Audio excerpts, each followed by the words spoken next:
कैसा भेड़िए जैसा देख रहा है। मैं मोबाइल हाथ में लेती हूँ ना साला ये वाइब्रेट होने लग जाता है। मैं तो जब भी देखता हूँ तू मोबाइल पे टाइम पास करती रहेगी, नहीं तो अपने घर पे फोन करेगी। अरे झोपड़ी के जब भी देखता हूँ मतलब तो सुबह जाता है शाम को आता है। टाइम पास करती हूँ तो सुबह से झाड़ू पोछा बर्तन खाना तेरा बाप बनाता है, और मैं घर पे बात करती हूँ तो तू इतना चिड़कुंडा क्यों हो जाता है?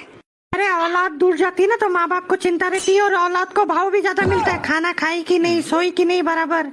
तेरे को ही देख ले, लपट जंडू जैसा 24 घंटे घर वालों के सामने रहता है, इसलिए कोई भाव ही नहीं देता तेरे को। उनको पता है तू कालिया नाग जैसा पूरी दुनिया में रेंगने के बाद आएगा तो घर पे ही।